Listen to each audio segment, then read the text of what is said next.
Hi, my name is Brooke Bronneman. I am a senior at Fort Hays State University.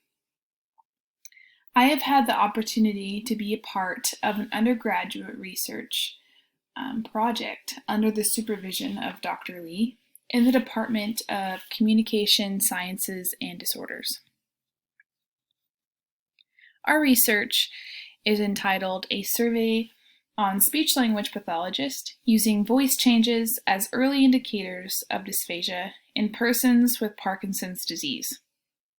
Dysphagia is defined as a swallowing disorder. This disorder can occur in 5 different subcategories, as mentioned here. Parkinson's disease is a disorder that is defined as a progressive neurological disorder. This disorder can have both motor and non-motor deficits. There were 8 voice characteristics that were selected that we found were common in dysphagia.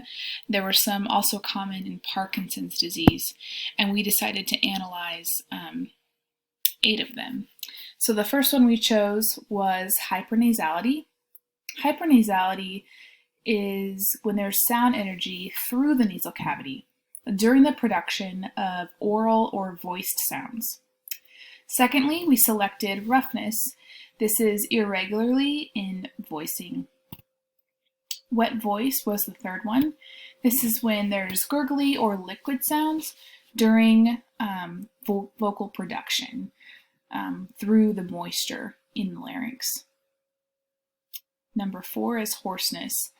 Hoarseness is the combination of breathy and roughness. Loudness is the 5th one. This is defined as the impression of the intensity of a sound from soft to loud. Number 5 is strain. This is excessive vocal effort.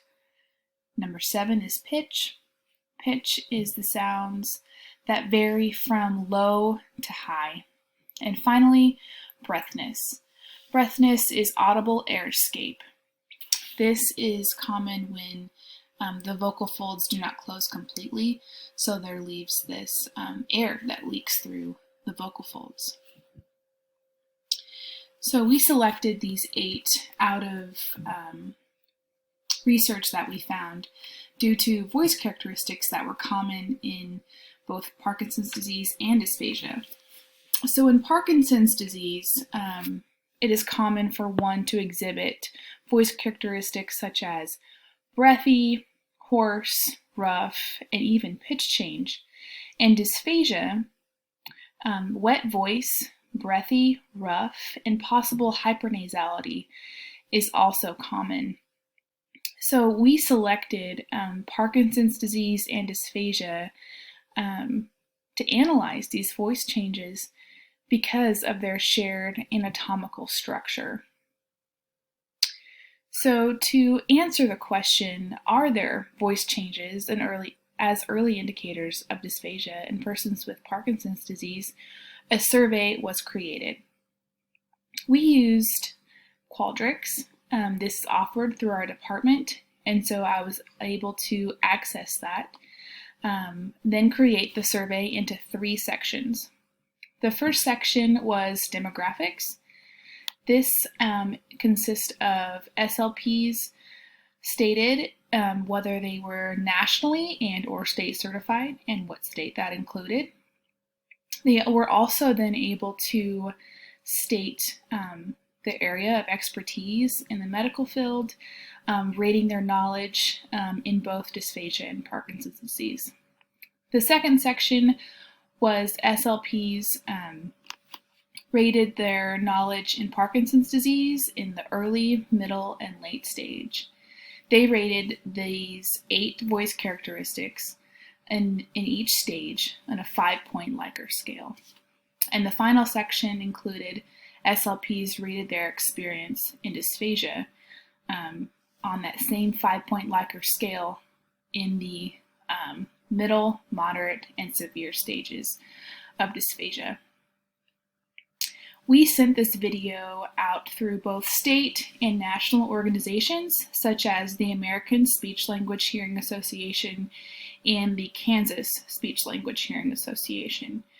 And then they send it out and publicized our link and our QR code for the SLPs to easily access and take the survey.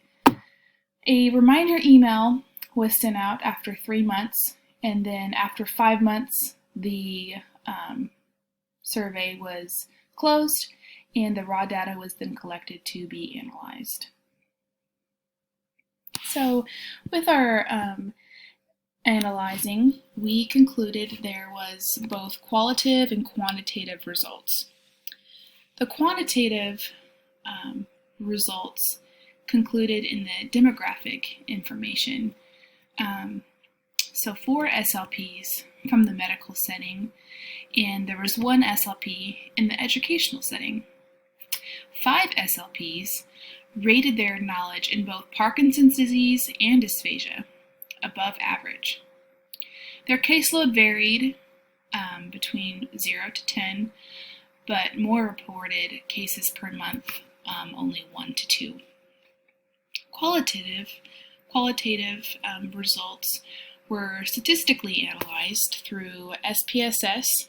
We conducted a 3-way ANOVA that demonstrated the interaction effects and the simple main effects. So with that analysis, hoarseness was the most prominent voice characteristic from the remaining 7.